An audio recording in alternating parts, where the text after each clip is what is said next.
സീതാറാം യെച്ചൂരി കേവലം CPIMന്റെ general secretary മാത്രമല്ല, ഇന്ത്യയിലെ ഇടതുപക്ഷ പ്രസ്ഥാനങ്ങളുടെയും മതേതരത്വ പ്രക്ഷോഭങ്ങളുടെയും ഏറ്റവും ശ്രദ്ധേയനായിട്ടുള്ള ഒരു പോരാളിയായിരുന്നു.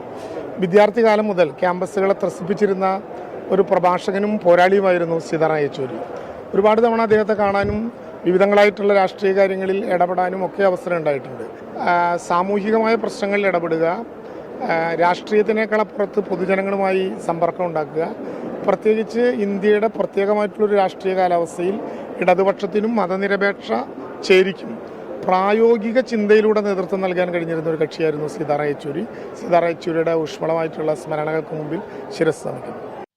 മന്ത്രി രാജനാണ് ഇപ്പോൾ യെച്ചൂരിയെ അനുസ്മരിച്ചത്. ബൽറാം നെടുങ്ങാടി ഡൽഹിയിൽ നിന്ന് ചേരുന്നു. ബൽറാം, നൽകാൻ കഴിയുന്ന പുതിയ വിവരങ്ങൾ എന്തൊക്കെയാണ്?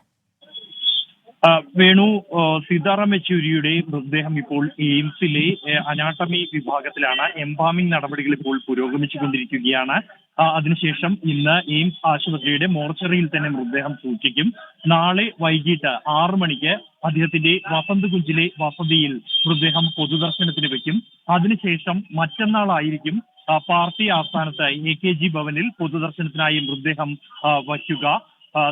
മറ്റന്നാൾ രാവിലെ 11 മണി മുതൽ വൈകിട്ട് 3 മണി വരെയാണ് പൊതുദർശനത്തിനായി വയ്ക്കുന്നത്. അതിനുശേഷം മൃതദേഹം വിലാപയാത്രയായി എയിംസിലേക്ക് മടക്കിക്കൊണ്ടുവരികയും എയിംസിലെ മെഡിക്കൽ വിദ്യാർത്ഥികൾക്ക് മൃതദേഹം പഠനത്തിനായി വിട്ടു നൽകുകയും ചെയ്യും. അദ്ദേഹത്തിന്റെ തന്നെ അഭിലാഷമനുസരിച്ചാണ് കുടുംബം അതിനായി എയിംസ് അധികൃതർക്ക് മൃതദേഹം സംഭാവന ചെയ്യാം എന്ന ഉറപ്പ് നൽകിയിരിക്കുന്നത്. എയിംസിന്റെ വാർത്താക്കുറിപ്പിൽ അദ്ദേഹത്തിന്റെ മരണം സ്ഥിരീകരിക്കുന്ന വാർത്താക്കുറിപ്പിലും ഇക്കാര്യം വ്യക്തമാക്കിയിട്ടുണ്ട്.